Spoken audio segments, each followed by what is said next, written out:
Ready start.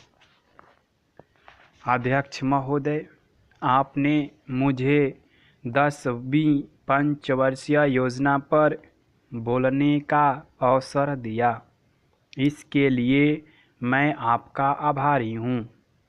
आपने मुझे कम समय दिया, इसके लिए भी आभारी हूँ।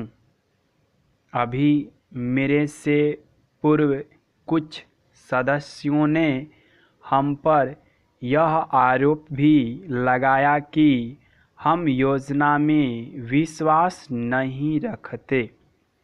उन्होंने तो यह भी कहा कि हमारे चुनाव घोषणा पत्र में भी उनको इस बारे में कुछ नज़र नहीं आया।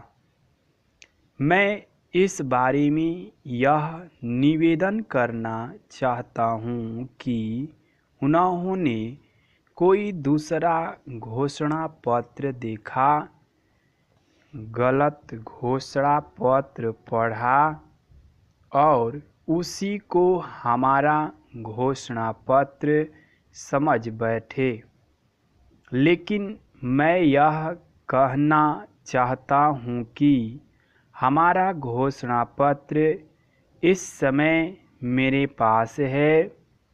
इस घोषणा पत्र में हमारी घोषणा में योजना के बारे में स्पष्ट रूप से कहा गया है कि हम योजना पर विश्वास रखते हैं, लेकिन ऐसी योजना पर विश्वास नहीं रखते जो जनता के दुखों को दूर नहीं कर सकती, जो जनता के कष्ट दूर नहीं कर सकती।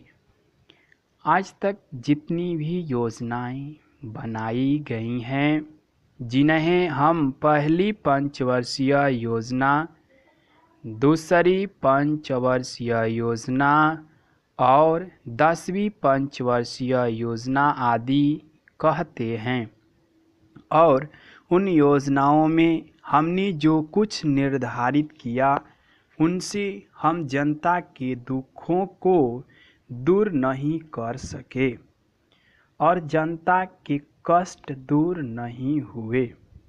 इन योजनाओं के परिणाम भी हमारे सामने हैं। बड़े बड़े अनुभवी बैठे उन्होंने योजनाएं बनाई, लेकिन योजनाएं ठीक प्रकार से कार्यान्वित नहीं की गई। उन योजनाओं में काफ़ी दोष थे, जिसके कारण ये योजनाएं लोगों के दुखों को दूर नहीं कर सकी। लोग दुखी ही रहे।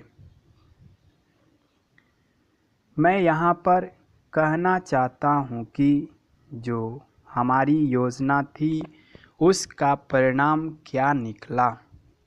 उसका परिणाम यही निकला कि हमें रुपए का मूल्य कम करना पड़ा। जो योजना होती है वह राष्ट्र धन को ऊंचा करने के लिए बनाई जाती है, लेकिन हमारे सामने आंकड़े हैं। इसका परिणाम हमारे सामने है। हमने अब तक 9 पंचवर्षीय योजनाएं कार्यान्वित की है, लेकिन हमारी प्रति व्यक्ति आय में और जीवन स्तर में अपेक्षित वृद्धि नहीं हुई है। यह दुख की बात है कि मैं यह कहना चाहता हूँ कि हमारा ऐसी योजना में विश्वास नहीं है जो जनता के कष्टों को, जनता के दुखों को दूर न कर सके। हम ऐसी योजनाओं पर विश्वास करते हैं जो उनकी आयु बढ़ा सके, उनका आर्थिक विकास कर सके, उन्हें उन्नत कर सकें।